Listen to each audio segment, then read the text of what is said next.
It's like who never misses leg day? Batman! Welcome to SinCast, presented by Cinemasins.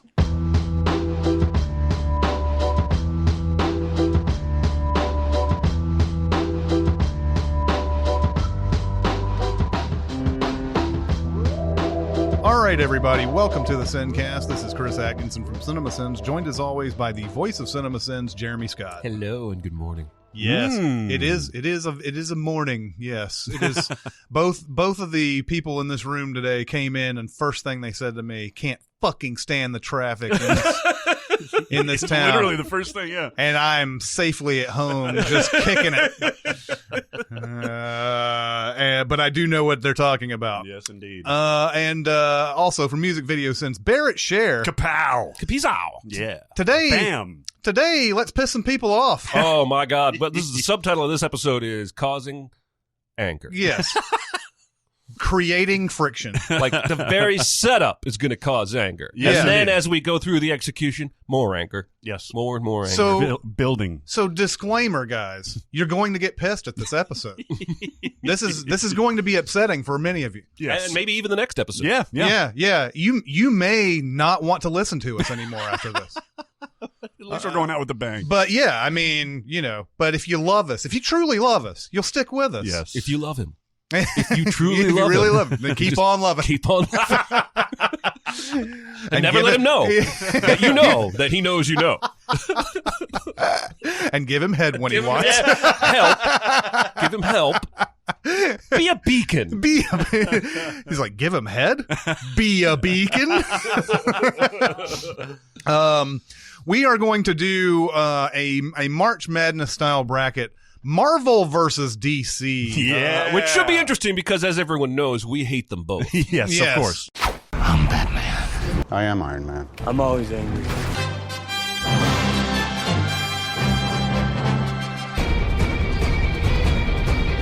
As far as I'm concerned, that's America's ass. Yes, Of course. and we love them both as well because Yes. anytime we attack one, we must love the other. Yeah, we're fanboys. very depending true. on the situation. Very true. If you look at all of our videos, I think you can tell which side we're on. Yes, indeed. Absolutely. So like we did with the March Madness thing, I do want to list what we have and what seeds and all that. But Barrett, which ones out of this group didn't make the cut and why? All right. So, as you would expect, there is a lot more quality content, top to bottom, on the Marvel side than there is on the DC side. For that reason, we didn't want to get into what we would think of as the dregs of DC stuff. So we capped it at 32 total, quote, teams or movies. 16 on DC side, 16 on Marvel side. Mm-hmm. Because of that, we had to leave some that are probably should be in there, especially on the Marvel side, out. So a few that didn't make the cut, we'll start on the Marvel side.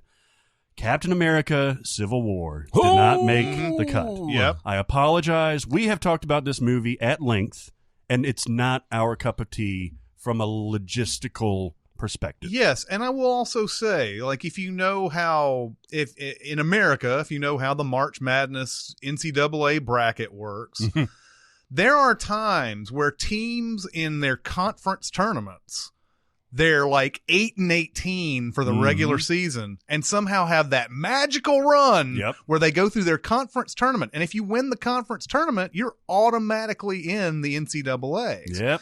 So, and that also means a team that was just going to get in gets screwed. Exactly. Or yeah, they could squad. be like 26-2 or something like Yes. that. But if they don't win that automatic bid, they don't go. Even the team that may have dominated that particular conference may be out after that because they could have gone undefeated and then lose that game. And because they're in that conference, nobody considers them good. So isn't this how Belmont keeps ending up in the NCAA by winning their conference championship? Except for this year. Okay. This year they got in an at-large bid. Which was shocking. Yeah, it was shocking. It was actually one of the most discussed at-large bids, I remember, because everybody was like, what about, whatever, insert your team Ohio that you're State or horny something like for. that, Yeah. I'm horny for Ohio State. But yeah, so there's going to be stuff like this because since each matchup had to be DC versus Marvel, and although after this one round, it may not be DC versus Marvel anymore, but that's the way it's going to start. Yeah. That means a lesser DC is going to get in over a more deserving Marvel. Yes, indeed. Yes, indeed. So the first comment on this episode is definitely entire bracket now invalid. No Civil War. That's correct. A few others from Marvel, some of which I really like, and I think we all really like. I really liked Captain America: The First Avenger, but it did not make the cut because, by the way, I should say, we're not just doing MCU movies. We're doing all Marvel movies. Right. And that's why some of these quality MCU movies don't make it in, because we have to make room for other properties, like, well, we'll get to them later on.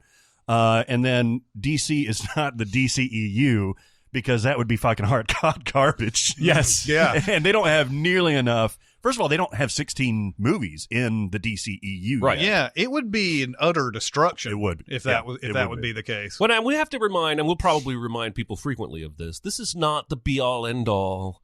This is not your bracket. Right. This is our bracket. Yes. The three of us, and we're going to choose a winner. Mm-hmm. And you're going to hate us for it, but just remind yourself, this is our bracket. Yes. You can do your bracket. Fill out your own bracket at home. We'll even give you a downloadable, printable version. You can We fill will out your own indeed. bracket. Yeah. So Couple more, a few more from Marvel. Iron Man 3, I know there's a lot of fans out there. I actually like Iron Man 3, but it didn't make the cut.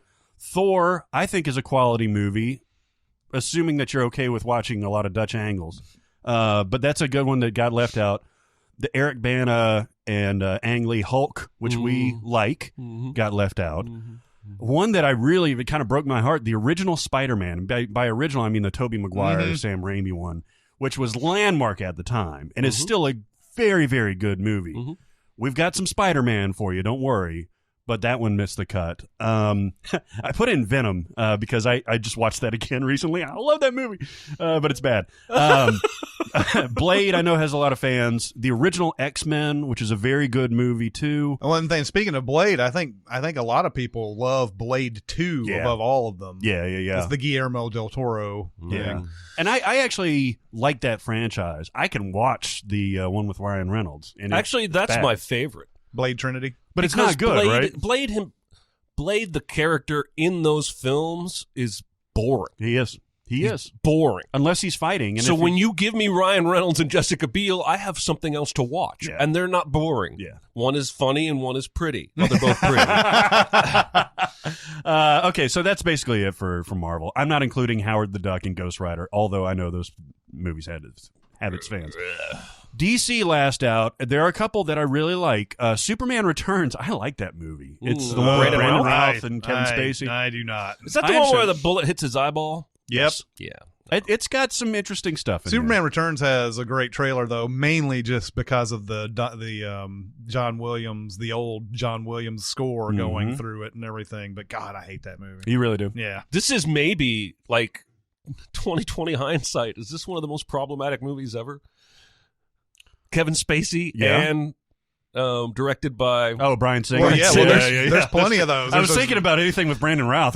Oh no, Brandon Routh is clean. I mean, there's Usual Suspects too. Is that same no kidding. Yeah. Well, and I like Brandon Routh's Clark Kent a lot. I do too.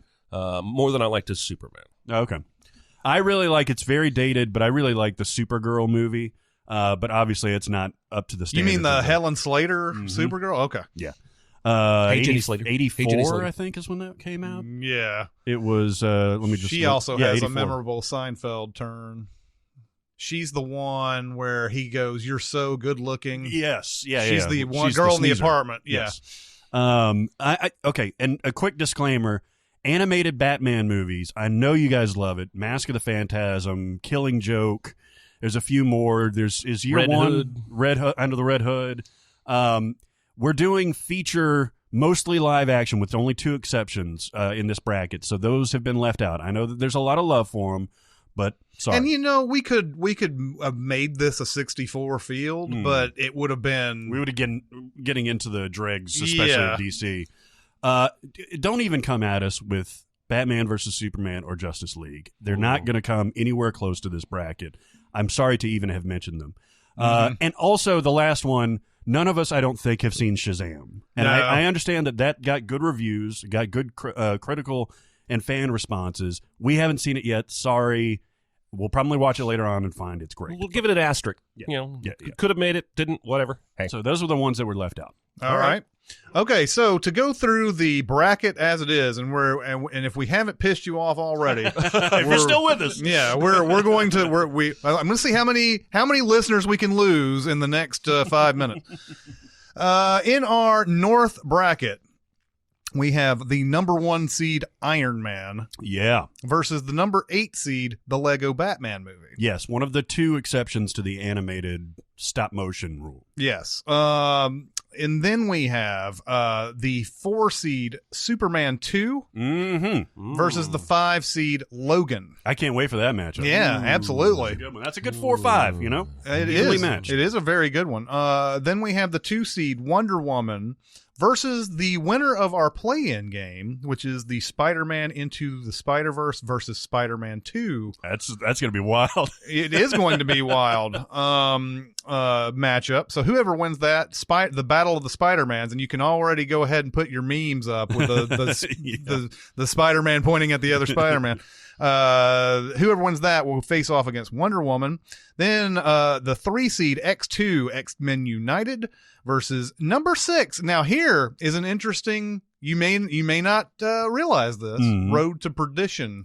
I know, crazy, right? Yes, is a graphic novel that Sam Mendes adapted in 2002. And it is part of the DC, part of DC Properties. What was the company under DC? Paradox. Yeah. So Road to Perdition is a strong DC candidate that comes in against X2 X-Men United. So that rounds out the North bracket. On the West bracket, we have number 1 seed The Dark Knight. Oh boy, this is gonna be problematic for so many people. So this is where I think the first one they sat there like they're probably okay. This one right here, they're throwing their phones. Number 1, The Dark Knight versus number 8, Avengers Endgame. Suck it! Suck it! We'll do it live. Oh boy, there's going to be so many people that are like, oh my God, Avengers Endgame is clearly a blah, blah, blah seed. It's not in this one, baby. Nope. It's not.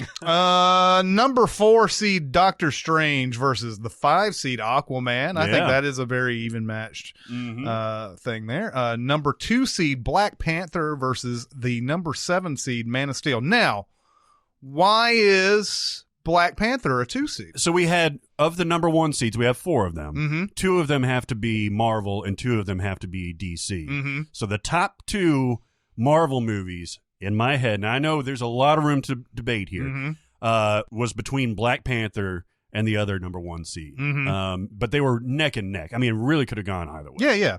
And then rounding out the West bracket, we have number 3 seed Batman, the Tim Burton 1989 Batman, and number 6 X-Men First Class. These 3-6 matchups are nail biters. Insane. Insane. Okay, so then we go over to the South bracket, or if you're still listening. The number 1 seed, the Avengers, original Avengers, against the number 8 seed, Constantine. Yeah. Then we have the 4 seed, and here's another one. Is this another Paradox? Yes, Paradox Press. A History of Violence. Yeah. And you don't really think of this as sort of comic book related, but it is, and it makes it on here as another strong DC candidate. It's also awesome. Yeah, it's also awesome. I know. And it's going up against Captain America the Winter Soldier on the 5 seed, and this is gonna like drain my blood trying to talk about this I'm voting matchup. DC straight ticket. I'm kidding. That's what they should call their streaming service. This is the only pure Captain America movie, by the way, that's in this bracket. Then the 2 seed, the original Christopher Reeve 1978 Superman, goes up against the 7 seed Thor Ragnarok. That's a Wow. bonkers match. Those are 2 completely different movies. Yeah. Then rounding out this bracket, the number 3 seed Avengers Infinity War against the winner of the play-in game, which will be Batman Returns versus Batman Forever. Yeah. Wow. And that play-in game, that ain't a gimme. No, it's not. No, it's not. I can't wait to get into Two it. contrasting styles there. Finally, we have our East bracket, where the number 1 seed is Batman Begins. Yep. Now, I may have to take issue with this on Barrett, but I like Batman Begins. To me, it is the second best DC movie. What would you slide in there over that one? Well, so you're saying that you had to have 2 DC number 1s, Right, Dark Knight. So that's and the Batman that's Begins. the issue. Right. Is really because when I sit there and I think about like some of these that are seated the way they are, I'm like, God, there's certain ones that are definitely better than that, but it's the way the whole matchup sets up. So, number 1 Batman Begins is going against the 8 seed Ant-Man. Yeah. Ant-Man. And then the 4 seed Deadpool versus the 5 seed Watchmen. Ooh. Interesting juicy. matchup.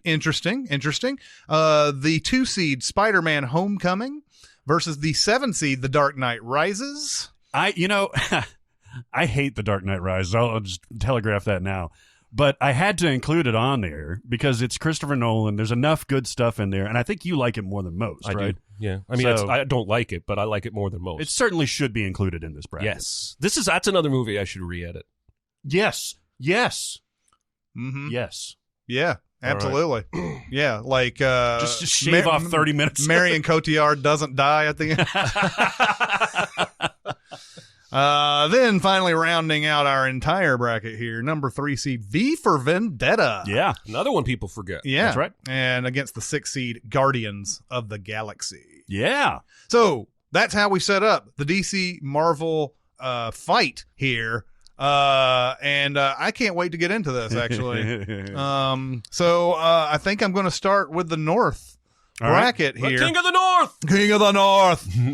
Okay, so the play-in game for the North bracket, this is whoever wins this one goes on to face Wonder Woman in the North bracket. It's Spider-Man into the Spider-Verse and Spider-Man 2.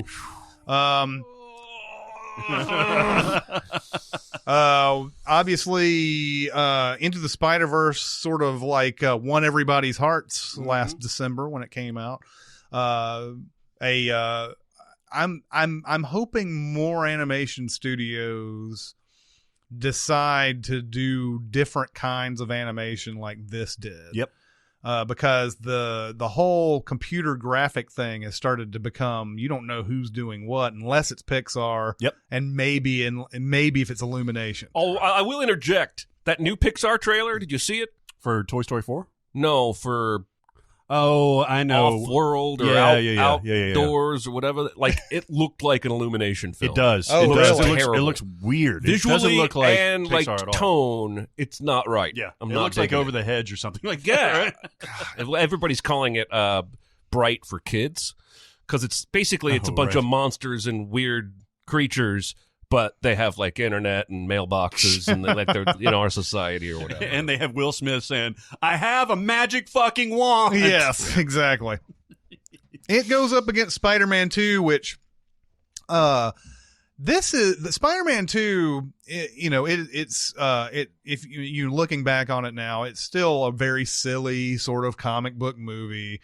But I can't remember a comic book movie that I enjoyed more, that got me more into comic book movies more than Spider-Man 2.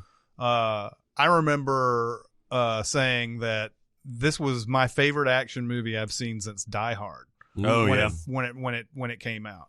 That's how good I thought that Spider-Man 2 was. I don't think it has held up over the years, especially what we've seen that has come later. But man, Spider-Man 2 is good. Well, and the action, the fight scenes between him and Doc Ock are like, you can tell what's going on. Mm-hmm. Like everything makes sense, especially that moment where Aunt May is involved and he rips off that clock arm and throws it, and Spidey catches it and slingshots it back up. Yeah. I feel like a lot of thought went into those fight scenes that maybe some of the later Spider-Man, like the Amazing Spider-Man movies, that fight scene at the end of the second one with Electro. And, that's ridiculous. No thought went into that. Except, the eeny, meeny, itsy bitsy spider or whatever the fuck. God. Spider-Man 2 has I love just that whole thing with the subway, the train, and that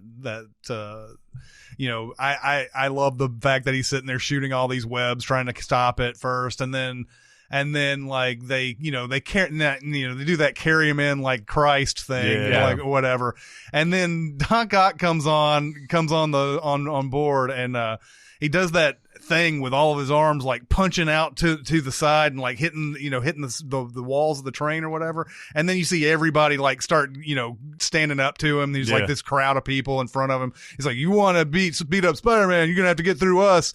And Alfred Molina, man, he's a treasure, man. He's like, very well. I love that so much. These movies have excellent trailers. Even the third one has an excellent trailer. But the first one, obviously the first movie in this trilogy had that controversial, it was controversial because it used the World Trade Center for the web. But then the second trailer showed a Spider-Man that we had never seen at that point because it had that POV swinging shot and all that stuff. And then it showed how he was like practically doing this. It wasn't just like swinging easily back and forth. And that was amazing. And then this one, I believe the only trailer that I saw was that cafe scene where he gets the Spidey sense, knows that Doc Ock is coming, and then he throws that car, and it's that slow motion stuff.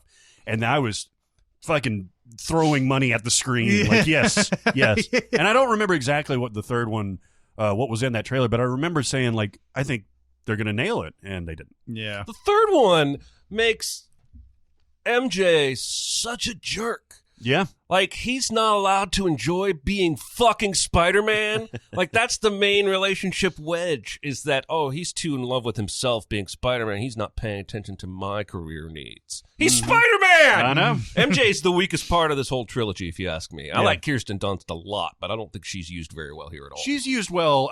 She's used the best, I think, in 2. I think she's fine in 1. She's got the whole love triangle thing with Flash in the first one, and Peter, and so she's fine. Well, in that. and Harry, because she then goes on to date Harry. And in this one, it's where she's like trying to build her career, and she's not really all that good and all that stuff. Yeah, and, This isn't the one with. This is the one where she's in a play, and the third one is the one where she's in a musical and she can't sing. Right. Okay. Yeah. Well, she's dating Harry in the second one, right? I believe she starts off dating because Harry. It's at the very end is when there's that diner thing, and she's like, do you love me or not? And he's like, I don't, because he's just trying to get her to, No, I don't think she dates Harry. She dates Harry in the first one, and then sort of in the third one. But in the second one, it's Astronaut. It's Jonas, Jonas' that's right. Kid. Yeah. And she's going to marry him. She runs out of the wedding at the very that's end. right. And there's that whole thing where he's like just completely oblivious, and when he's in the apartment with her or something, I can't remember what that was all about. Kind of runs together. I really, really love Spider-Man 2. The action is great in that. Spider-Man Into the Spider-Verse is just an entirely just new, fun. It's an experience. Yeah, it really is. Aside from what we know they were trying to do an effect now with that blurriness and everything. I just love the animation style in this, and I love how just fun this movie is. Yeah. And everything. I have not seen it since I saw it in the theaters, though, so it's not as fresh in my mind as it was. But I remember liking it a lot. You liked Into the Spider-Verse, right? Oh, I fucking loved it. Yeah. When he does the leap of faith there towards the end, and I made a GIF out of it where they do that comic book panel thing where he's getting closer to you, and it's like there's like the music matches up, so it's like and it gives me goosebumps. I loved it. Now I have only seen it twice. That the real problem here is we have nostalgia versus recency bias, basically. Because I have long said Spider-Man 2 deserves to be in the conversation for the best superhero movies ever made. That was maybe 3 years ago more true than it is today. Sure. Simply because there have been so many fucking great superhero movies that have come out since. But Chris is right in that I don't think it holds up quite as well today as it did when it first came out. And I'm not talking about effects as much as just the whole package. It's somehow a little more cartoony than the animated movie it's up against. Yeah, If that makes any it sense. does make sense. Because Miles Morales feels so real in Yeah. Into the Spider-Verse. It may be the most connected I've ever been to a Spider-Man, Yeah. which is weird because Yeah. he's the only one that I've seen that's hand-drawn in the movies. Yeah, it's amazing. And then, because you think about, when you first think about Into the Spider-Verse, you think of the visuals, right? Mhm. But then you've got all the work that went into the story with the interdimension, interplay and all that stuff, the glitching and the interaction between them with overtly comic characters like Noir and Spider-Ham and all that stuff. But it feels, like you said, it feels real. And, you have the dynamic between him and his dad. You've got the fucking music in Spider-Verse is just unbelievable. Now, Danny Elfman had a great score for the original trilogy. I think he did all three of them. Mm-hmm. But I mean, just the music that's like just a part of Spider-Verse. I think I like it better. Huh? What's up, Danger? Yeah, man, I could live in that scene. That leap of faith scene is great. God, how are we going to vote on this? I don't know. Are we ready? I think we're ready. Well, before we vote, who had the better villain? Oh, Spider-Man man. 2. Yeah, Spider-Man 2 has the best. Although everyone is saying one of the things people seem to love most about Spider-Verse was that gender bent Doc Ock. Yeah. And I even hear that there are plans for her to feature heavily in the next movie or whatever as like the main villain, but she's not the main villain here. No. She's under Kingpin. Is it Judy Greer that voiced that, or was it Kristen Wiig? It was somebody famous. It was Judy Wig. Yes. Catherine Hahn. Catherine Hahn, yeah. She was great. All the vocal actors were fantastic in this. Mm-hmm. All right. So, yeah, I think we are ready to vote on this. I'm going to go with Spider-Man Into the Spider-Verse. Because I think this is something that Spider-Man 2 I felt was doing something somewhat new or it at least took the material seriously. This is the first time we saw Sam Raimi just kind of get to do Sam Raimi stuff. Yeah. I still love the fact that Doc Ock, that creation of Doc Ock scene is so Sam Raimi. But I do think that it also sort of suffers from now it's 15 years old, and other movies that have come since then are so much better. I think we can say that it's one of the movies that had encouraged other movies to be better. It made these other comic book movies that came later better. But I like the Spider-Man Into the Spider-Verse better. So I'm going to go ahead and vote that one. All right. What do you think? This is killing. This is your favorite superhero, isn't it? Yeah, probably. I mean, it's Batman or Spider-Man. Yeah. Spider-Man 2. Spider-Man 2. Mm-hmm. Just went with your heart? I gotta see. It's not fair to Spider-Verse, but I need more history with that movie. Sure. And I have that history with Spider-Man 2. What's interesting about this matchup is that both of them sort of deal with the question of do I or do I not want to be a hero? Yeah. Because in Spider-Man 2, he gives it up. Mm-hmm. He starts losing his powers, and he eventually decides, I'm just going to be Peter Parker, and he's happier. Yeah. He's eating that hot dog when the ambulances go by. But I'm going with Spider-Man 2. Mm-hmm. Wow. I'm going to go with Spider-Man Into the Spider-Verse. Okay. I think just as a package, I think it's almost an afterthought, all the different dimensions of Spider-Man that are in this, because it's got so much heart. But that is so well thought out and played so perfectly that I think it's just a genius movie, from visuals to music to concept to execution to voice work. Mm-hmm. Everything about that movie is almost the perfect Spider-Man movie for me. Yeah. So, yeah, I'm going to go with that. Okay, so then that movie now moves on and will go against Wonder Woman when we get to that. Hot dog, we have a wiener. Yes, in the North bracket.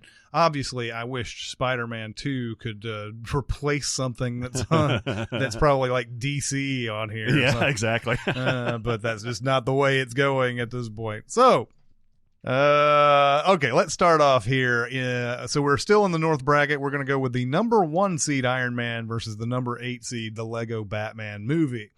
Both of which I've seen very recently. Oh, yeah? Really? I rewatched Iron Man. God damn it, that movie is aces for me every fucking time. Mhm. Yeah. It never loses. You know, if I come in during the cave scene, if I come in at the very beginning where he's like the super smart-ass playboy guy, the whole fucking thing is just absolute genius all the way through. The effects hold up. Yeah. Like even when he's doing the Mark II, I guess is the first prototype that he makes in the lab, where he's just kind of like balancing out. He's trading barbs with the thing with the fire extinguisher and all that stuff. He's blowing his cars out. When he goes out on the first flight, God, it's fucking great. Yeah. Yeah, and a lot of people have been giving credit to the guy in the cave as basically being the reason the Avengers are allowed to even save the day in Endgame, because that guy in the cave is ultimate sort of superhero if you think about it, in terms of how he is able to aid Tony and sacrifice himself, and the movie's fucking rad. Was it Sean Tube that plays the guy in the cave? Yeah, Sean Tube. Sean Tube. Yeah. Ho Jensen. Yeah. Iron Man is one of those movies just uniformly excellent all the way through, right? Yep. That's why it's the number one seed. It was the biggest surprise for me of this entire run, because I remember, let's go back to 2008 and we were seeing trailers for Iron Man. I did not know what this character was. I had heard of him, but I didn't have any attachment to that character whatsoever. Yeah, I never read any. The trailers look like, it's like the Rocketeer is back. Yeah, exactly. and so I wasn't excited about that. I even remember jokingly mocking them for coming out with like Iron Man. Who the fuck is going to care about Iron Man? Yeah. This was my pre-MCU Batman heavy movie fan talking here. Who would have thunk it? And they not only made a great movie, they turned that character into the fucking cornerstone of the next 21 movies, to the point where now I saw yesterday another one of those stupid, ignorant, entitled fan petitions is garnering signatures to try and force Marvel to bring Tony Stark back from... Oh, Jesus Christ. Well, I think he'll be inserted via that hologram thing, because in the comics, didn't he upload his system like the Johnny Depp movie, The Transcendence, or whatever it is, or like the Zola shit, where he uploaded his consciousness into an AI, and he can manifest himself. This is not the right podcast, but if they do that, I'm going to be upset. I think so, too. That death has to have meaning, and it does. Mm-hmm. And even if you undo it, it does not have meaning anymore. Yeah, even in the Far From Home trailers, they're all like, well, who's going to be the next Tony Stark, or who's going to be the next Iron Man? And yeah, if they use his memory to inform character motivations, I'm cool with that. That's fine. I'm talking about bringing the character back via, like, if they make him Jarvis and he's like still in somebody's ear quipping, like Robert Downey Jr. style, I'm not going to be down with that. You think they're going to have Captain America cameos, like where he shows up? Because he could have gone anywhere at any time. Oh, yeah. I'm sure Chris Evans will just, all right, yeah, sure. He'll do just like he did with all the, he always seemed to appear in all the other people's movies. Like Homecoming. Yeah, somehow, some way. Also, this episode's coming out later, but did you see the news of Robert Downey Jr.'s announcement where he's going to spend millions of dollars on robotics, nanotechnology to fight climate change? Interesting. I did not see that. He was yesterday trending on Twitter all day long was Tony Stark. And if you clicked it, it was everybody saying Robert Downey Jr. is actually Tony Stark. Holy shit. He's got enough money. He gave like a TED Talk kind of thing. My only concern is that some people are going to be like, well, if he's going to fix it, then why do I have to care? Exactly. Yeah. Yeah. So Iron Man is absolutely awesome. Now, Lego Batman movie is a very fun movie. Yes, it is. And obviously, I got to meet Chris McKay, and I want to say, hey man, great movie, great job. I did tell him that. Yeah. But it's going up against Iron Man. It is. But let's talk about Lego Batman movie a little bit. The Lego movie did gangbusters business. Right. Like, it was not expected at the time. It came out in like a February, and it was like just suddenly this huge hit. And so based on that, they've decided they're going to make tons of these Lego men. And one of the characters from Lego movie is the Lego Batman. Will Arnett voices him. And he is a funny character that can carry his own movie and everything. it's, you know, and it's a funny movie. It is. It's going to have to go up against Iron Man, though. Yeah. I mean, I think we all know this movie's losing, but Lego Batman is hilarious. I do think the Lego franchise as a series of films suffered a bit with oversaturation. And part Definitely of it did.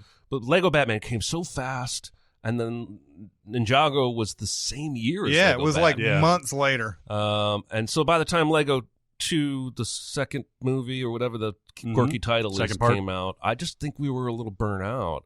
And I even made a joke in that Sins video about if you look up "overstayed its welcome" in the dictionary, there's a picture of Lego Batman, because I don't think he's as funny in the second Lego movie. Oh, well, yeah. In the second Lego movie, he is, now he's just like too dumb for words. Yeah. And I understand that there's now like different people controlling him in the real world and everything, but it's just, he's still the same insufferable prick, but with like more insufferableness, I guess. I don't know. I don't know what's going on there, but the Lego Batman movie, the one thing that it really nails is this relationship between he and Joker. Right. The idea, like, because there's been so many times where Batman could have killed Joker and just doesn't, throws him in Arkham or something. And Batman's smart. He knows that Joker is going to get out of Arkham. He always does. And but they made it to this whole like sort of like a frenemy type of thing, where Joker's just wants his love, wants his respect, wants Batman's respect and everything. And I think Zach Galifianakis does a great job in there. It's almost like the comic angle of the way Heath Ledger's Joker describes the relationship in that interrogation scene where he does that "you complete me" thing. He's like, I don't want to kill you. They both need each other, sort of. And Lego Batman kind of puts the comedic spin on all that. I think that's awesome, and I think that's always been there in the comics, not in a comedic way, but that they both sort of aren't really themselves unless they're facing off. Sure, yeah. What would he do without Batman, right? Yeah, absolutely. So that's the, I'm glad that they went with that sort of that take on the whole thing, because that does make that movie very fun and entertaining. But it goes up against Iron Man, and yes, I'm going to vote Iron Man. So yeah, I'm voting Iron Man. I'm voting. We all agree, I think, that Lego Movie, the original, is probably the best of these Lego movies, right? I'd say so. Yeah. But this is right there with it to me. I think Lego Batman's better than the second main Lego movie. Oh, absolutely. Absolutely. Yeah, because it's got more subversive humor. It's got more meta stuff, referencing all the iterations of Batman and all that stuff. And it's got great music. That the first song where he goes up against Joker, where he's like, "Always bet on black." Yeah. And it's like who never misses leg day? Batman. Yeah. But yes, I'm voting Iron Man too, because it's just uniformly excellent. But I do want to give, it got a little screwed in the seating, but it's a great movie. But it's Iron Man. Iron Man. All right, so Iron Man will move on to the Sweet 16. Have you ever heard the Cardigans version of Iron Man? No. It's really good. Yeah? Yeah. The Cardigans, the Love Fool. Do you see the face I'm making right now? Oh, I love me some Cardigans. I like the Cardigans. Cardigans doing Iron Man does not sound, that sounds like, peanut butter and steak. I'll play it for you. It's like, I am Iron Man. It's like, boom, ba-dum, ba-dum, boom, boom, boom, boom, boom, diddly, diddly, diddly, diddly. It's really good. Is it really good, or is it really fun? It's like when Fountains of Wayne did "Hit Me, Baby, One More Time." Well, it wasn't really a good song. Oh, I thought it was. That's the one where they crack up like halfway through it, right? I don't remember. I just remember thinking it was funny that they made it, but not like a recording I wanted to listen to over and over again. Do it in a minor key and stuff like that. Oh, baby, baby. It's very good. So we will do the matchup. Who's going to be facing off against Iron Man in the Sweet 16? It'll be either Superman 2, the 4 seed, against Logan, the 5 seed. Ooh. Now, Superman 2. Richard Lester directed this. And no air quote. He directed this. Richard Donner directed some parts of it, but then Lester is pretty much the guy behind. Now Donner does have pieces that are still out there. But I think even the Donner cut of that movie isn't like, I don't think he did very much on, like it might have been 25%. The way I understand it, I could be completely wrong about this, is that he shot almost all of the movie because I think they were shooting 1 and 2 around the same time. They were definitely shooting something back to back there. Right. And I think he got like, I don't know what the percentage was, but he got mostly done with the movie. Then he got angry with something, walked off. Richard Lester took over. He got fired is what He got fired? Yeah. I've always understood this is that he got fired not too long after the first one came out or whatever. I mean, maybe he directed a lot of it, but man, if he did, then I don't know why this movie's so goofy and Richard Lester-y. I think, again, I'll check it, but I think Lester went back and reshot a lot of the stuff. So that's why I think, and I don't know if I've seen the Donner cut. I know that the Donner cut exists. Mm-hmm. But I think there's some very stark differences in there because he went back and reshot a lot of that. Okay, so I'll verify it. Anyway, Superman 2 has both Richard Lester involvement and Richard Donner involvement. I don't think I have seen the Donner cut, even though I have it. In do you there. really? Yeah, I do. Nice. But Superman 2 is one of the goofiest comic book movies you're ever going to watch. It starts off with, it's a Zod movie. So you have General Zod played by Terrence Stamp. Yeah.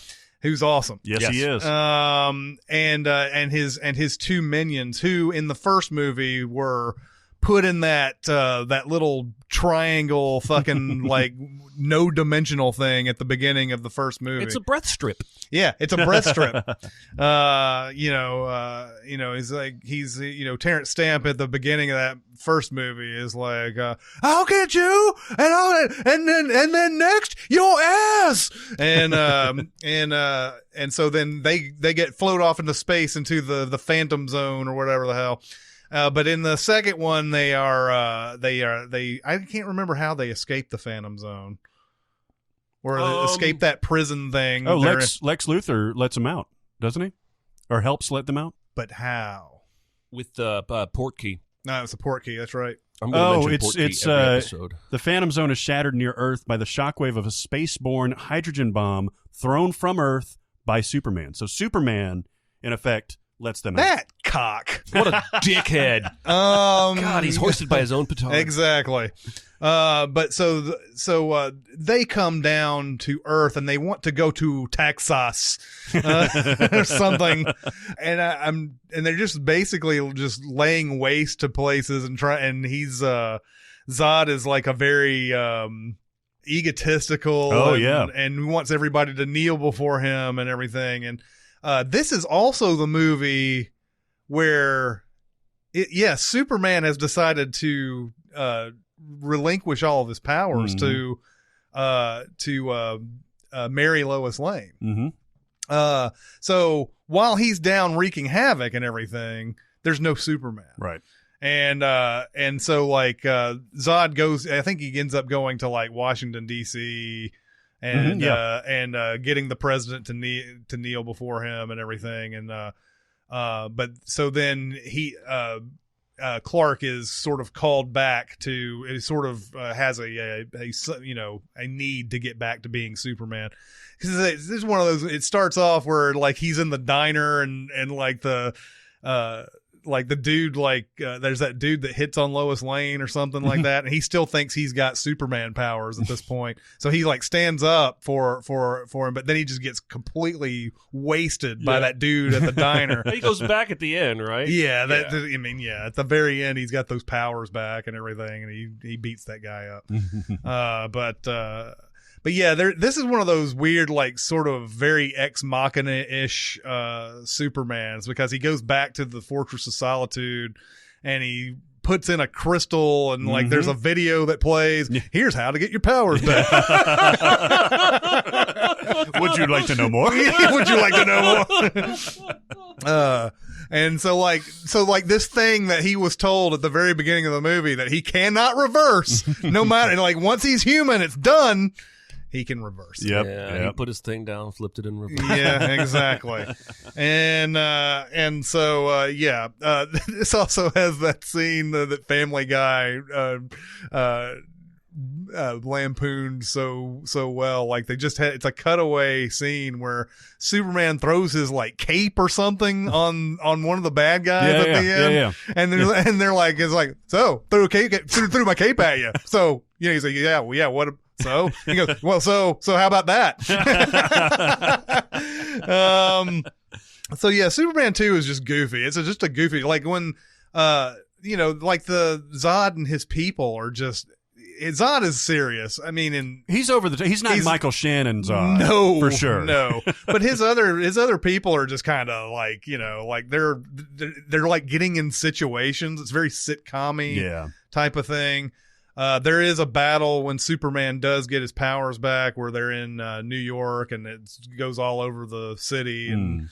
There's a point where they fly like out of the city and like and it's one of those. I think we send this in the Superman 2 video.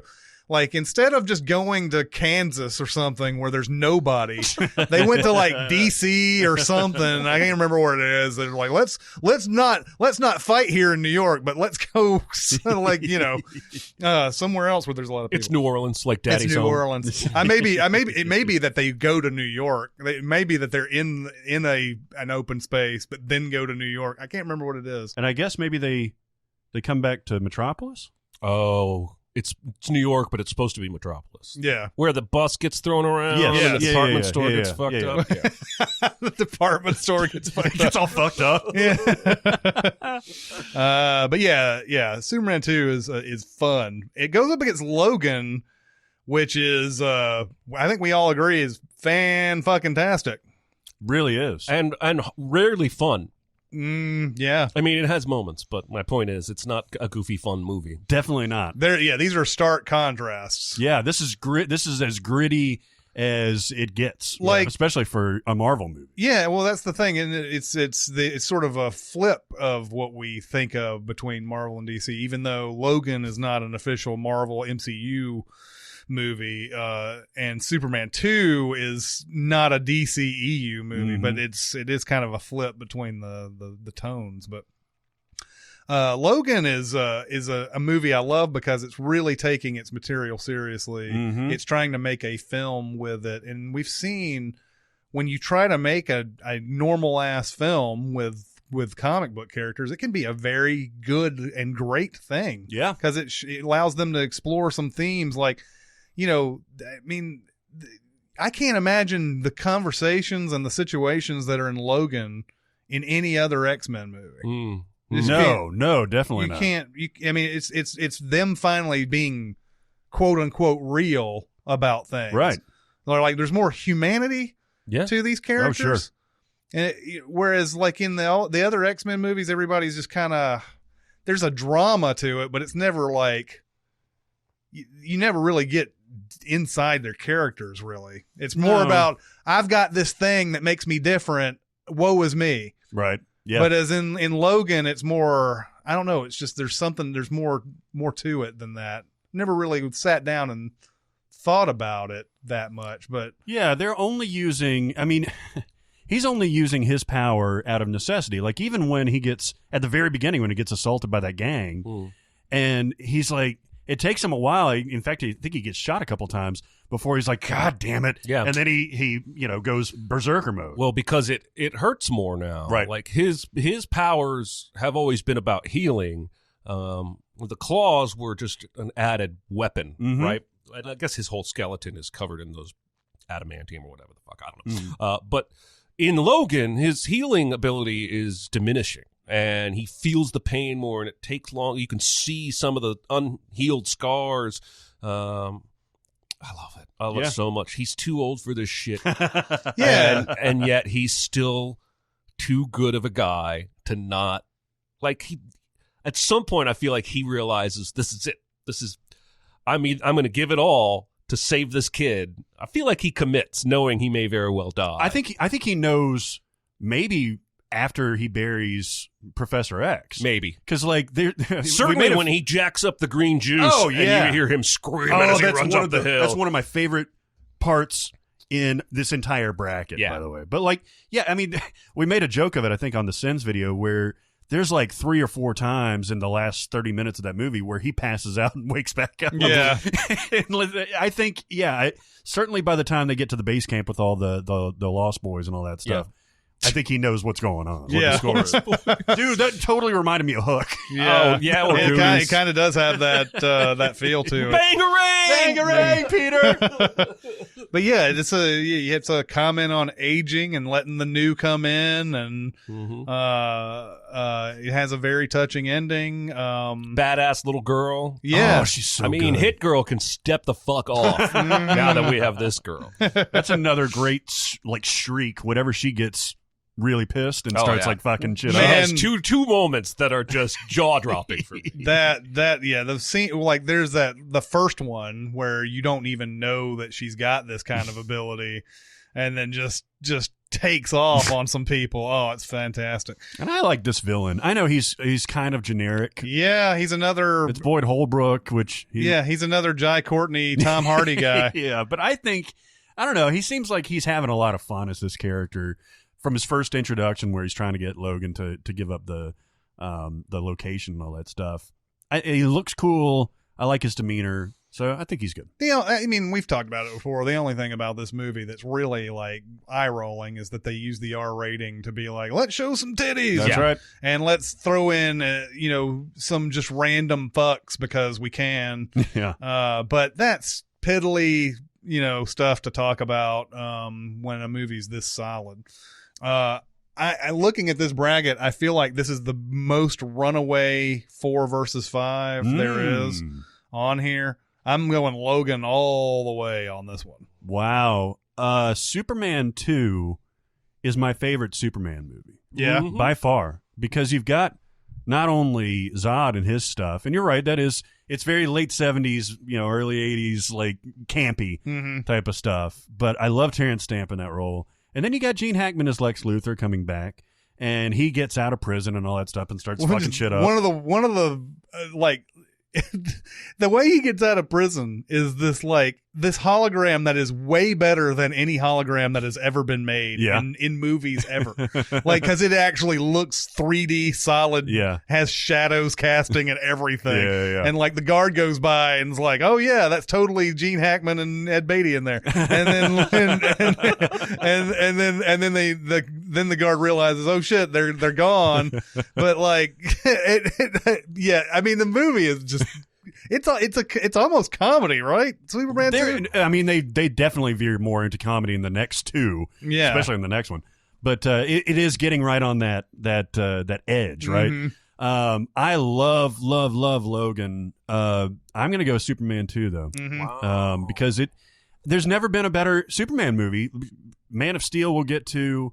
Any of the Batman v Superman stuff. Matrix Revolutions. Revolution. That's a better Superman movie. And Captain Marvel. I love... Yeah, exactly. Yeah.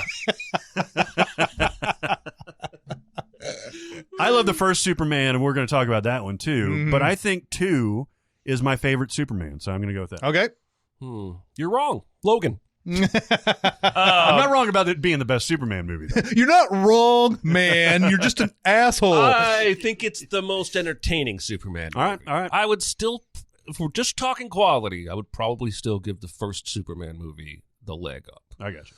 But between Logan and Superman 2, I respect your vote, even while I vehemently disagree with it.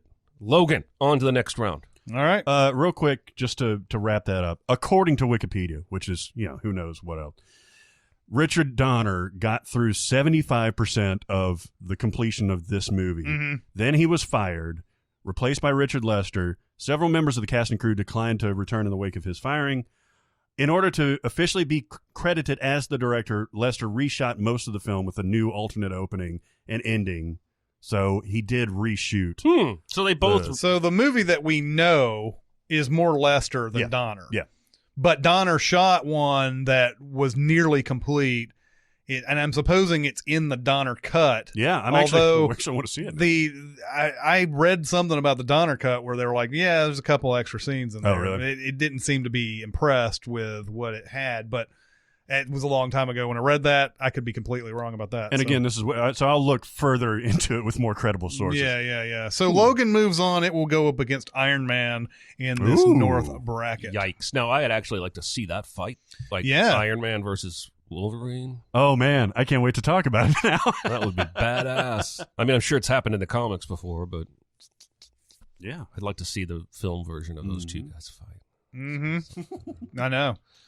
I would be down for that. I think most people would be. Here's the thing, right? If you're Marvel, Disney, you have carte blanche when it comes to like doing stuff people want to see, right? Yep. If somebody were to go into the pitch meeting and go, all right, Iron Man versus Wolverine, unknown fight that happened between Tony Stark and we'll have Robert Downey Jr. and Hugh Jackman back, and raise both of them from the dead. It's some unknown fight that happened in 2009 that they didn't talk about, and whatever. Of course, the outcome of that fight is it's a tie. Yeah, of course. They will. They are doing a show on their Disney Plus with Marvel stuff. Called What If? And it's based on a series of one-off comic books that just ask weird questions like, what if Peter Parker was Doctor Strange? And then they'll have an episode tell that story. And then the next one will be, what if, Bruce Banner was Iron Man or what have you. It's sort of almost Spider-Verse-y in the sense that they can play with parallel universe ideas. Yeah, it sounds rad. But I could see them expanding that to movies. You could do a standalone. Come on. They've been doing it in the comics for forever. Yeah. Batman fights Predator in the comics and the aliens. Right. I don't know why we wouldn't eventually see that kind of shit coming out. Yeah. Right? I'm going to get that Disney Plus. I don't like that I'm going to, but I'm going to have to. That's the only one that I'm probably going to get. Yeah. I'm not doing the CBS. I'm not doing the DC one. No. Negatory. Yes. That leads us to our 2-seed Wonder Woman versus our play-in game winner, the 7-seed Spider-Man Into the Spider-Verse. This is a tough matchup. It's weird how that worked out. It's, again, the fact that in 2019, Marvel's movie quality has far outpaced DC's creates some of these matchups like this because we have to keep it fair in this first round and have a same number from both properties. But, I mean, as far as I'm concerned, Wonder Woman's about to get her ass kicked. All right, though. I've went back and rewatched this recently, too. Yeah. I know the ending of it really taints the movie when you think about it. But that's only like maybe 5 to 7 minutes of the movie. Up until then, and even after then, this movie is a fucking delight, man, because Chris Pine and Gal Gadot have this perfect chemistry, and she's the alpha.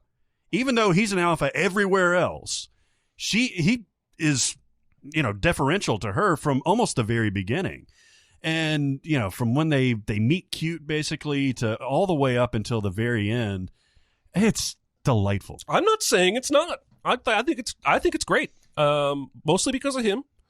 I'm a little concerned about this sequel, both because they felt the need to do some kind of time jump and 80s nostalgia all in one sequel. Is it Patty Jenkins doing this one too? Yeah. Yeah. No, well, and Chris Pine is back somehow, probably playing his character's son or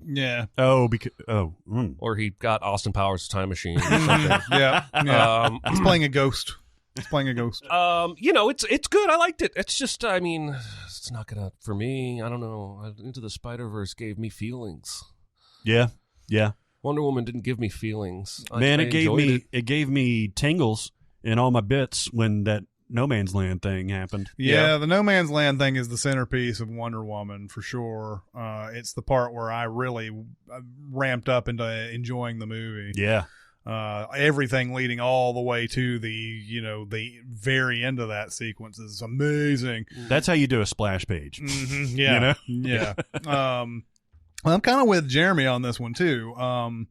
I think of that one scene, and I think of like some scenes with Chris Pine, and I do like the character that they have created for Wonder Woman, because she's very fierce, and she's got a philosophy about war and whether we need to tackle a great evil and like, what are we waiting for? We need to go and just do this type of thing. And I like her philosophies throughout the movie, and she's her integrity throughout the whole thing. Yep. But that's really and may have to watch Wonder Woman again. And I need to watch Spider-Verse again, to be honest, because both of these movies are like now sort of faded a little bit in time. But that's the only thing I can think of with Wonder Woman is the No Man's Land thing, and some weird stuff with David Thewlis, and then that terrible ending. Yeah, that's what they leave you on is that terrible ending, and it is a bad taste in the mouth. I like how they subvert the regular. Who's the guy who should be the bad guy? He's always the bad guy, right? Anyway, the guy, the general who's like huffing paint thinner and shit like that. Oh yeah. Who works with the Professor Mask lady and all that stuff. Oh, I know who you're talking about. Yeah, I mean, I like that they set it up to where he's like a switcheroo. Yeah, like he's not the main guy. Danny Houston. Yeah. So there's so much to like in this. Like you were saying, she's so self-assured and so confident from her upbringing. She knows what she can do and what she can't do. The stuff where she jumps over the moat and gets into the armory and all that stuff is really the first time. It's a great moment, by the way.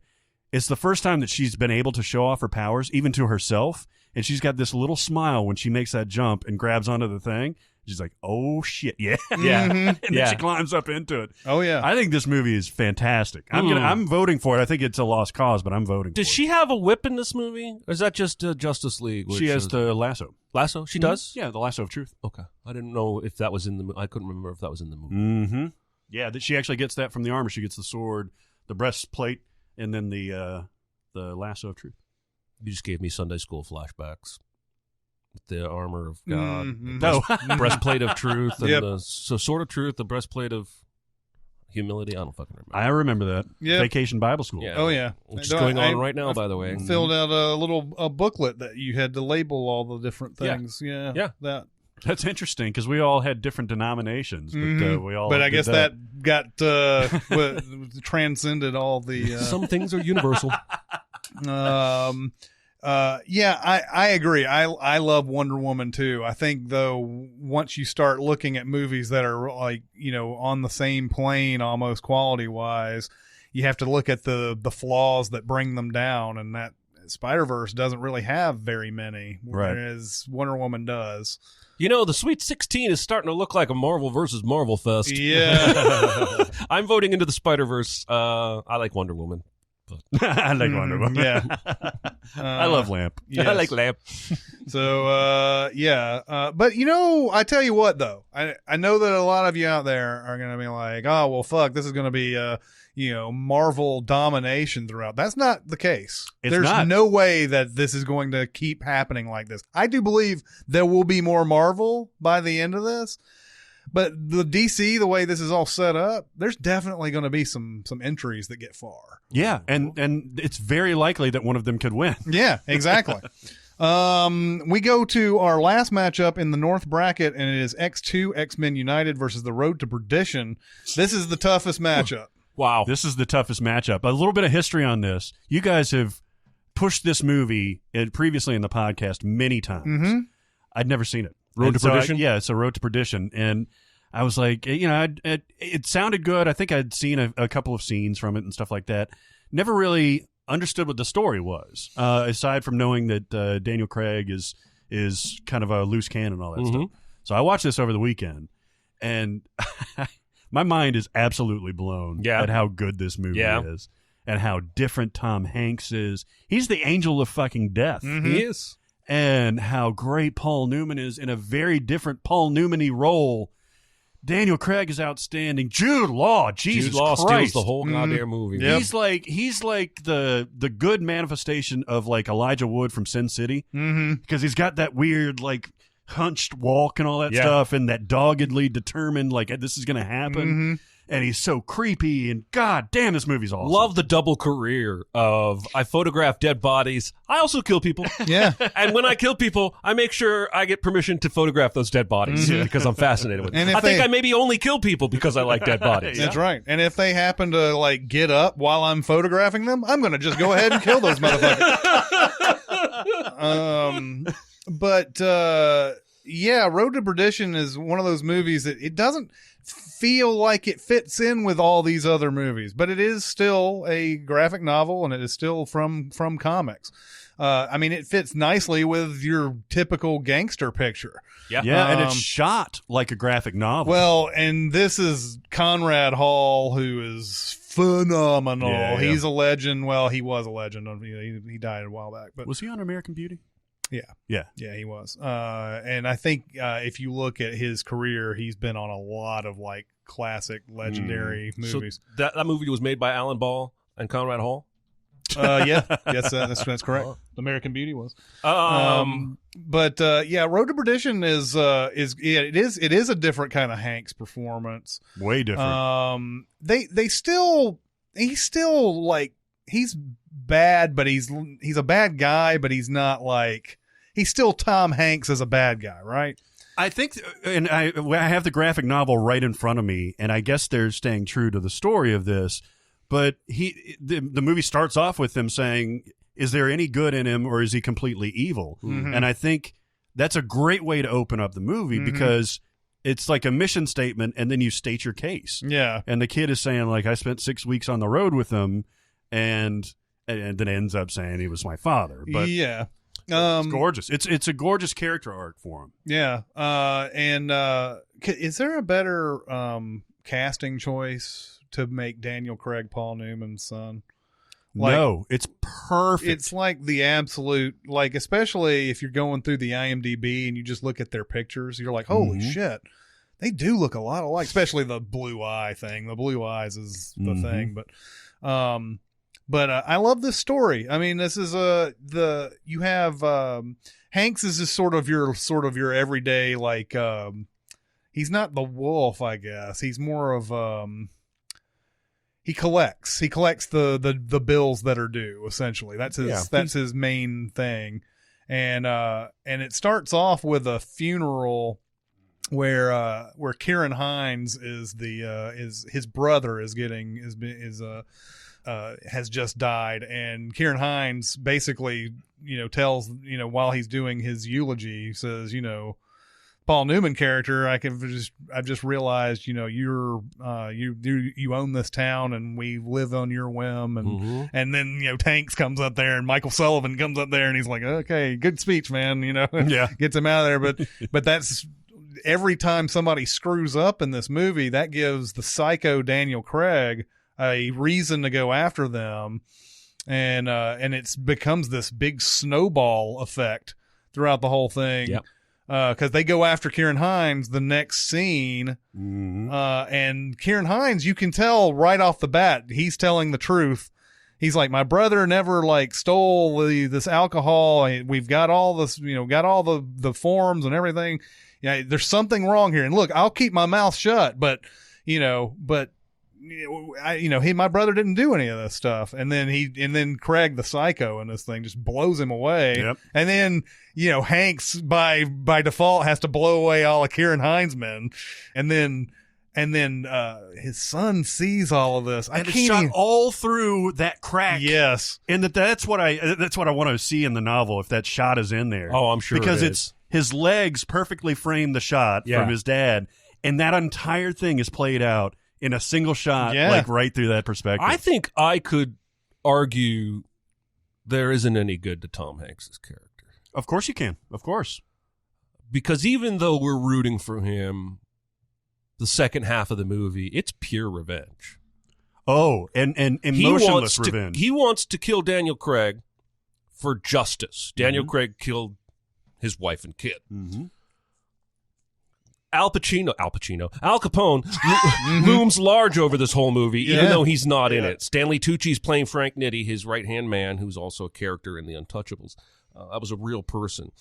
So he goes to that guy saying, I need restitution. He goes above Paul Newman's head. Paul Newman's a captain, basically, under Al Capone, out in the burbs. And Stanley Tucci's nitty. It's like, we can't let you do it. Great scene. We can't let you do it.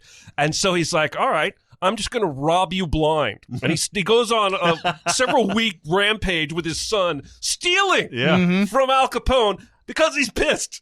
And, everything he does, it's hard to justify any of it. Well, and that's the only place there's comedy in that. There is. Like, it's not a funny movie at all, but when the kid is driving the getaway car, he comes out of the bank and you see the car like crawl. The kid doesn't know how to drive a stick. He's like, there's no rush. Yeah. There's also that bit where the kid is like, they're eating and the kid is basically like, hey, I'm doing half this work. I should get some of that money. And the dad's like, how much you want? He's like, $200. The dad was like, okay. Yeah. And then there's like a beat, and the kid's like, could I have had more? Tom Hanks is like, you'll never know. I think what happens is because he's being so paternal, because he is protecting his son in a lot of these scenes, we give that character more goodness. We put it on him. It's not really there. In fact, even when he goes to the bookkeeper, Kelly. What?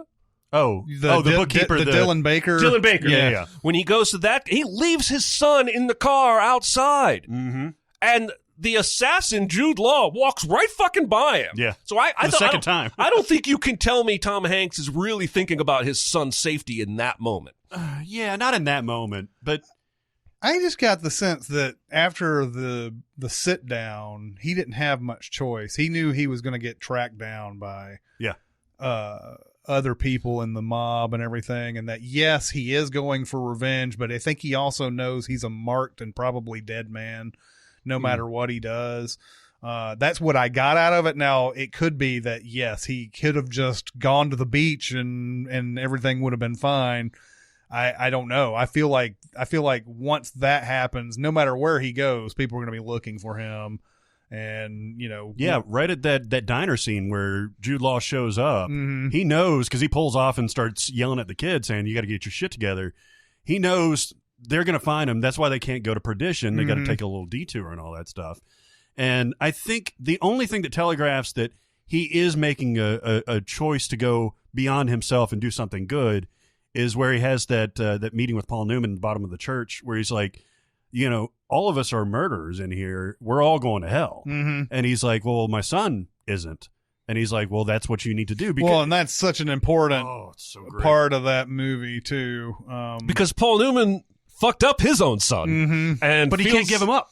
Well, yeah, but he feels what Michael's feeling. God, he knows. I mean, there's a theme in this, and we'll also discuss this in History of Violence, too, but there's a theme in this that violence begets more violence. Yeah. Because what's the scene that we see right after Michael sees all the shooting and everything like that? He's getting a fight at school. Yeah. And so like that's at the end where Hanks is like, please don't pull the trigger, essentially, to his son.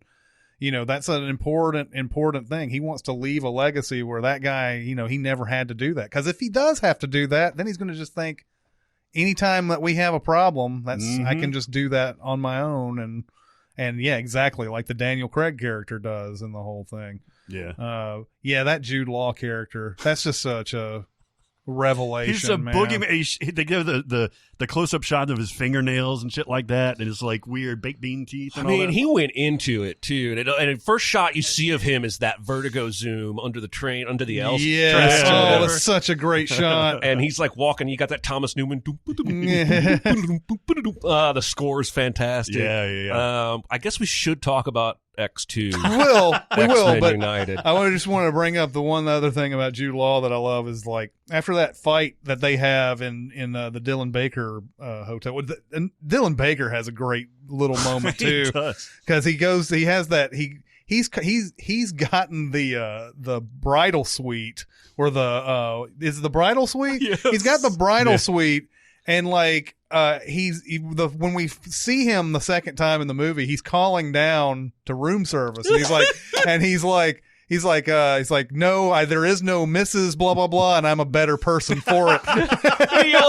He's so particular when he orders that egg, because he's like, I would like it boiled for 45 seconds, not a minute longer, not a minute shorter. Like, he's like the Mr. Fussy Pants. Well, and it cuts away to Hanks finding the hotel, and he comes in, and it's still going on. The guy at on the phone is like, yes, okay, running, and all that, but after that, there's that fight because Hank shoots that light bulb or whatever, and you sort of forget about this character. You think, okay, he's sort of out of the picture until that great last scene. The reveal of him is you can't get that out of your head. No, he's got all that glass shard shit all in his face and everything, and it's like, I think other movies would have forgotten about the glass shards. Sure. Yeah. Would have forgotten all about it. It would have just been, he would have been like, there would have been some scars, but not like, not like this, like almost like somebody shot a staple gun at him or something. Yeah. So yes, X2. Now, I did mention that Spider-Man 2 was one of those movies that I thought raised the game, but really, I think X2 might have been the first one that sort of raised the game. The first X-Men's real silly. I mean, it's serious, quote unquote, but it's a silly comic book movie. X2 is one where they're like, oh, we've got some shit we can do. Yeah. That's awesome. There's these, the Nightcrawler scene at the beginning of this movie is one of those nearly unmatched action scenes. Holds up too. Yeah. The first X-Men movie really doesn't have that much action. That's true. It's a bunch of like meet and greet. Yeah. And the second one is sort of when they're like, we're going to action this bitch up. And we get Wolverine versus Mrs. Wolverine. Brian Cox is chewing up some scenery. There's so much to like.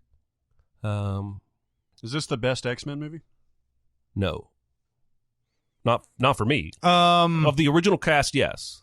Oh yeah, sure. The original cast for sure. I think I still like Logan better than this. Ooh, and that counts. Interesting. I was going to say First Class. And I might even like First Class more than I like this. But this is definitely a movie that ramped everything up. This might be the one that just got everybody like, oh, we can take this seriously. We can make we can make actual films out of these things. And I mean, X2 still got some silliness in it, but not much. Yeah, it's a pretty it's movie. actually taking it's taking the action more seriously. It's not like, whoa, that's so weird and wild and crazy and whatever. It's more like, here's some things we can do. If he can do this, let's take it. Let's figure this out. Let's make a good action scene out of that.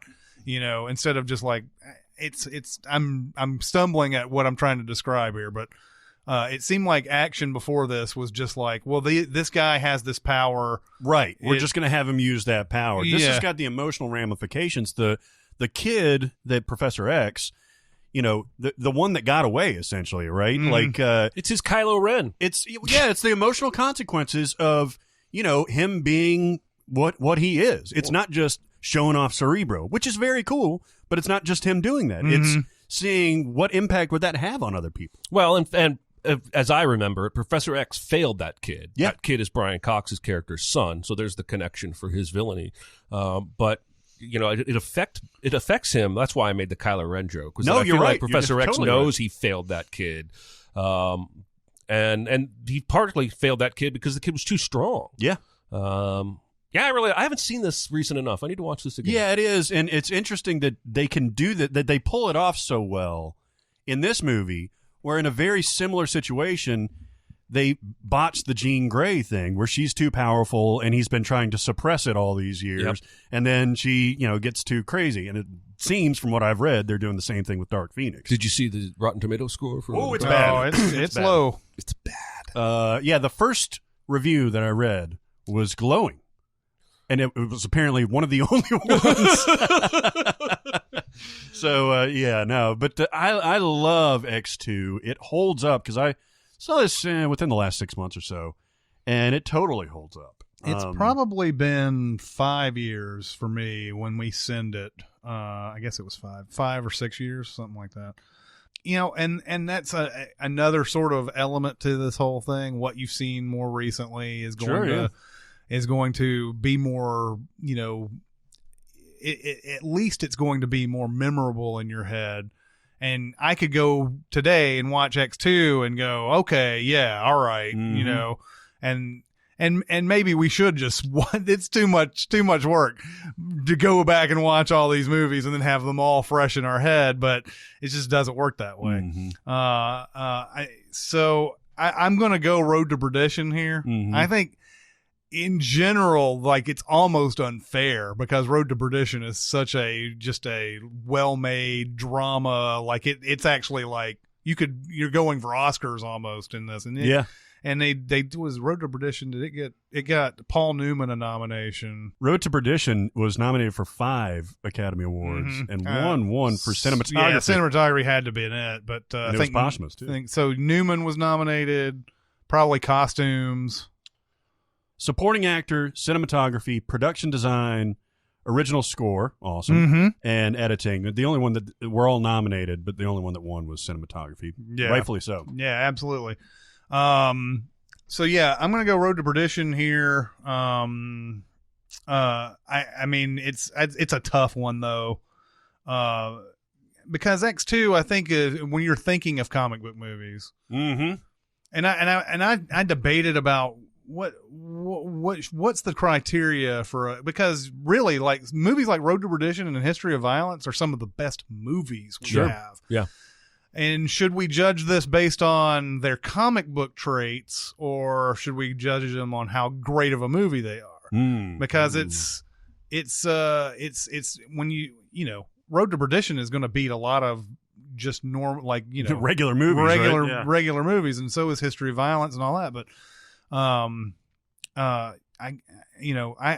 struggle with this one, but I'm gonna have to go with Road to Perdition under this what we're doing right now. I can't think of a parameter that makes X2 better than this. Yeah. If nothing else, I am happy that this podcast is going to be informing people of Road to Perdition's comic book roots, because it has long been my back pocket sleeper answer when people discuss best comic book movies, because most people don't know it was based on a comic book. Just like History of Violence, most average people who have even seen and love those movies don't realize they're based on graphic novels or comic books.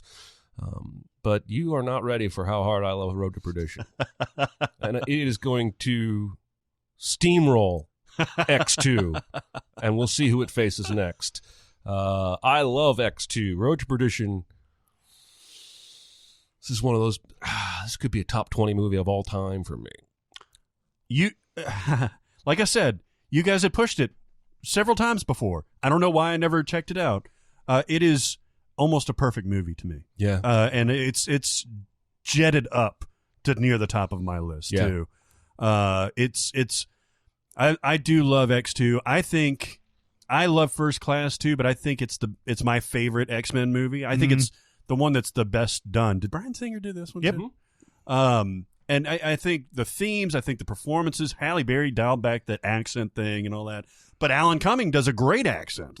So, like, I think the performances are great. I think the themes are great. I think it's super well done. It's got that wonderful shot at the end when they in the Alkaline Lake where you don't know what it is, but you know that something's in that water. And, of course, the payoff doesn't work. But that moment is really great. It's Nessie. The Loch Ness Monster. It's Nessie. That's right. Dark Nessie. Dark Nessie. Yeah. But yeah, Road to Perdition is an absolute. That one got you. Now I want like a schlocky B horror movie about an evil Loch Ness monster that like eats tourists or something. Isn't the Loch Ness monster evil? I don't know. They call it Nessie. How evil could it be? Yeah. No. I think they like it. That's how she lures them in. Yeah. This is because she seemed so nice. Her name's Nessie. She offered me a scone. You're right. This steamrolls. Road to Perdition is fantastic. I'm so glad I finally saw it. Yeah. So Road to Perdition will go up against Spider-Man Into the Spider-Verse. Into the Spider-Verse. All right, so that's the North bracket. That's going to encompass our entire episode. Yeah, baby. For this, we could go longer, but then the next bracket would make this like 3 hours long. Probably. Yeah. So we're not going to do that. We're gonna let you chew on this. We're going to see how many people are left after this, because we feel like our fans are just like the bracket. They just get smaller and smaller as we're down to 3 fans. That's right. As you know, like he's like Road to Perdition. How could you put that in there? Fuck, man. But anyway, that'll do it for this week. Keep going to SinCast presented by Cinemasins on Facebook, SoundCloud, Cinemasins Twitter. We're also on Discord. If you want to come on the Facebook page and ask for a link to that, I can give you an invite to Discord. I like interacting with people in Discord there. There are a lot of places to come and talk about this very episode. Yeah, and I'm sure they will. They will. I hope you will. I'm going to. Yeah, I hope you will too. I'm sure we're going to hear a whole bunch about how this was seeded and whatever. Now, remember, we also have like 24 other movies here. Yeah, that's right. So, like, just because you didn't hear one today doesn't mean, well, we went through the whole thing. We went through the whole bracket. Yeah. We listed them all. Listed all the brackets. So, but yeah, I'm expecting people to say, how in the world could this not be in? And how in the world? It's just the nature of the rules. It's the nature of, a couple of people's opinions. That's right. And that's the way it goes. Your bracket would piss people off. Like if you made a bracket, you listeners out there made a bracket today and did the same thing, you would have derision. The people who would come at you at that point. It would be all Captain America movies versus all Batman movies. Oh, yeah. Yeah, for sure. But that'll do it for this week. It's Chris Atkins and Jeremy Scott and Barrett Shear. We'll see you next time. Thanks for listening. Comment on our episodes on our SoundCloud page.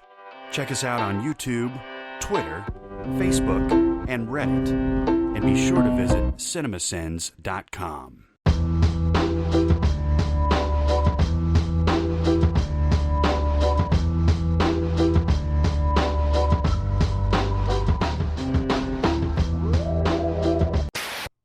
I lost my fucking mind this morning.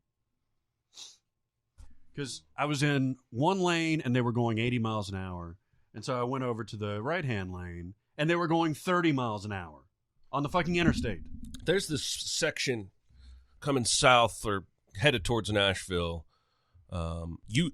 If you are an asshole, you can exit, and there's 2 lanes there. Mm-hmm. The right lane turns you right. The left lane puts you under Conference Drive. Mm-hmm.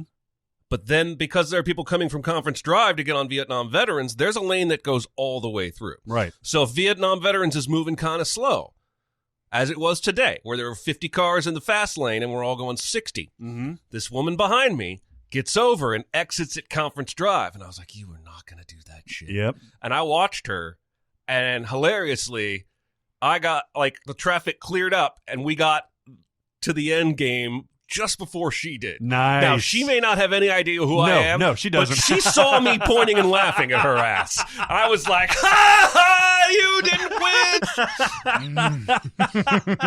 win. That's a win. You can retire for the rest of the day. Oh, my God. I really hate cheaters on the road. Oh, man. Did you see your panhandler today? Oh, actually, yeah, I flipped him off. But here's my new plan. I like how this is just casual now. Well, hey, how's it going? Yeah. My new plan is, if I see him there, I'm going to turn right, and then turn around and come back down 28th, so that I don't have to deal with him. I don't have to. But as I was turning right, I flipped him off, and he saw me. Nice. So, and it's one of the shortest fucking green lights ever. Anyway, it is. And he's going to sit there and muck it up. Mm-hmm. Well, he's going to see my middle finger. Every time. I'm waiting for a day where I come around and there's no cars in line and I see him standing there, and I'm going to drive all the way up right to the fucking thing and then just stare at it. Mm-hmm. Normally you want to avoid these people at all costs. I mean, but it's personal now. I know. I mean, I feel like I know this guy, man. I feel like, he's the music man. It's like the Louis C.K. thing with the kid on the playground. Oh, like, yeah. I want to make this kid a part of my life. Yeah. I want this. He's like, I went over him and I took him by the shirt and I said, if you ever ever touch my daughter again. And I know that it's not cool that I'm doing this. That's a really funny joke because it goes real deep. Like he's like, I will go home. I will fuck your mom. I will make your mom divorce your father. I will then go and fuck your father and then turn him gay. And I will make him fall in love with me and then break up with him. And this is because daddy's got to suck that dick. I love my baby. I love my baby girl. Oh my God. He's a scumbag, but he's got some funny shit. Yeah. What's funny is that I heard that joke. I went out with my staff at Northwestern, and one of the lab guys is super smart, like really into like Louis C.K. and like stand up and stuff like that. And then there was a girl that worked for me that was the same way. And she was like, and she had the filthiest fucking mouth. Tatiana was her name. Filthiest mouth in the world. But they were just casually having a conversation. They were like, I like Louis C.K. He was like, you like that cow bit? And she was like, oh, where he'd fuck a cow to just give him AIDS. I had never heard this before. I was like, what the fuck? By Like the that Seinfeld where George and Jerry are both splitting the duties of dating whole 9 yards. Yeah. What's her name? Amanda Pete. Amanda Pete. Whole 9 yards. Who also has like another dude. Like Jerry goes over for the first date, and there's like some dude coming out of the shower, like drying his hair. Did hey, you what's ever up? see No a dudes or movie fellers? with Amanda Pete called Whipped? I think I did. I think we may have Who briefly was the talked. other guy? Who was the guy in that? Oh God! Is I it a don't comedy know. about butter? No, it's a guy dating Amanda Pete, but Amanda Pete is like, actually, I think the guy might be a player, and then he meets Amanda Pete, and he thinks that she's like the one, but she's actually a big, huge player. Oh. Brian Van Holt is the guy. Yeah, it wasn't a like huge movie. Interestingly, Howard Stern's wife, Beth Ostrowski, was in that Oh movie. yeah, is that what the plot is? Is that it's a player Uh-huh. that meets Amanda Pete, and he thinks she's the one, and then it turns out that she's like been leading like 5 or 6 other guys on or something the whole time. I do remember that poster though, and because of that poster or whatever was on the cover, I watched it. Oh yeah. I was like, yes. Yes. I will. I shall watch. In Boomerang, that's a dirty old man who's trying to encourage Eddie Murphy to, you gotta whoop that pussy. And he goes,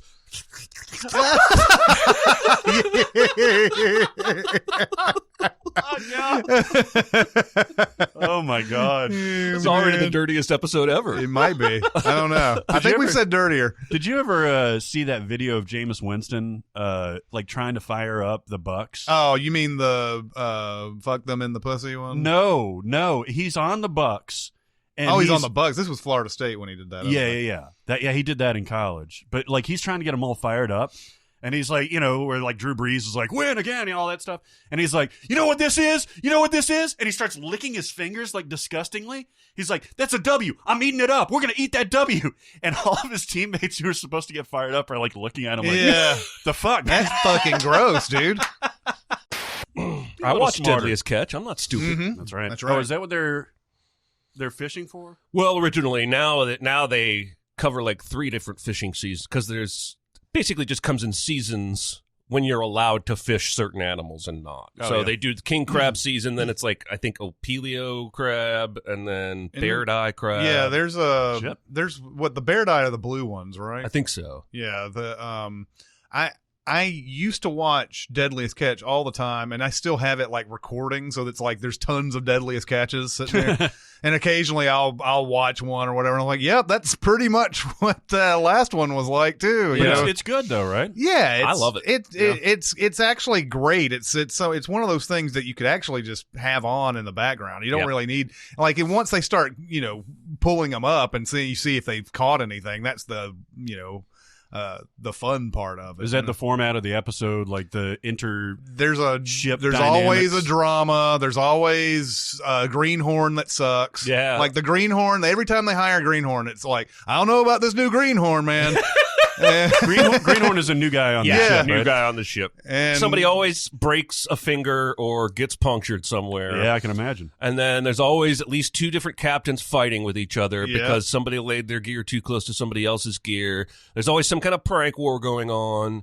where they'll like pull up their competitor's crab pot and put something like cement in it or something. Yeah, like the one, I think it was the first episode of the new season. They had there were I think it was two captains were fishing around the same area, and then some other asshole comes in and is like, "Me too," and then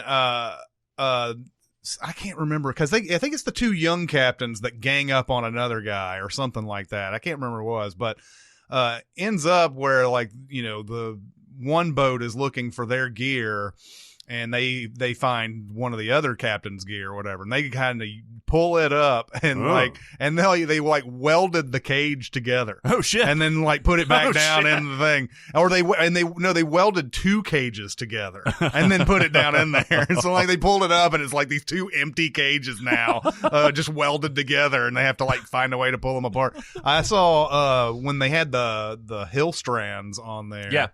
They put a whole car down for somebody to pull out one night.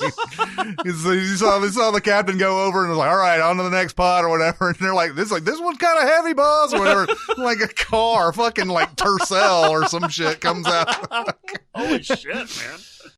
What's hilarious is that episode when the Seahawks Patriots Super Bowl happens. And the Seahawks don't run Marshawn Lynch. And like all these captains are Seahawks fans because they're upper Northwest kind of guys. They're just watching their reactions to the radio call of like, why aren't they running it? Why aren't they running Lynch? Why aren't they running Lynch? Like the whole world is asking the same thing, but these guys are alone out in the ocean, in the Bering Sea, going, why aren't they running Lynch?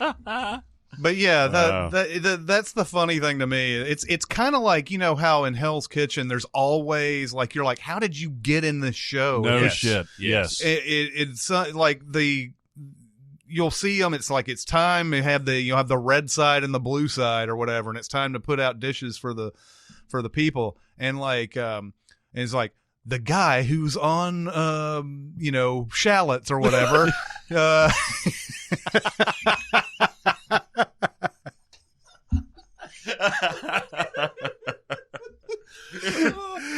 Your boy Drew McGarry calls shallots the shit restaurants use that make all their food taste really That's right. Yeah, it is. Yeah, but it'll always be somebody like who's on a station and they don't know how to cook the thing. Yeah. And it's like you're like, it's been an hour and a half. These people haven't gotten their dishes.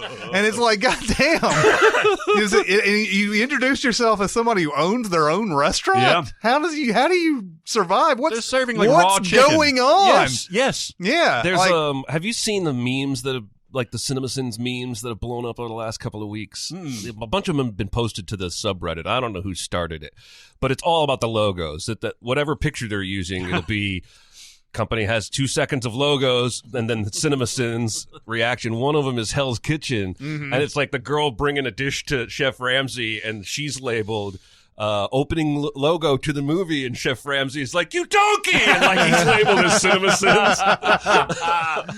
Oh, by the way, there's a post that says best sin ever, and it's that pie chart on Mask of the Phantasm. oh yeah. Which That's took got a lot of machinations. hundreds of upvotes too. Everybody loved that joke. Did you ever see the Rick and Morty where they're watching the infinite channels on it's the first one where Rick's got some sort of cable thing that you can see like unlimited channels, unlimited like it's unlimited universes, unlimited channels, whatever. And there's the funniest one for me.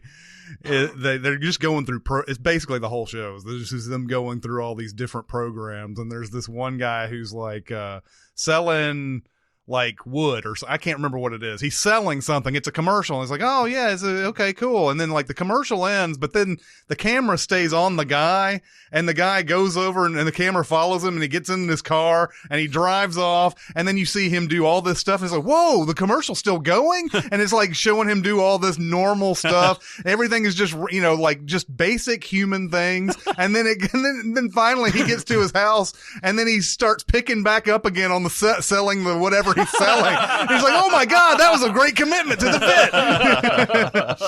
bit. this first round, we need to get down into these movies and talk about it. Oh, did you just Cup break the your balls. hand? No, I was in the middle of cupping the balls. Okay. Yes.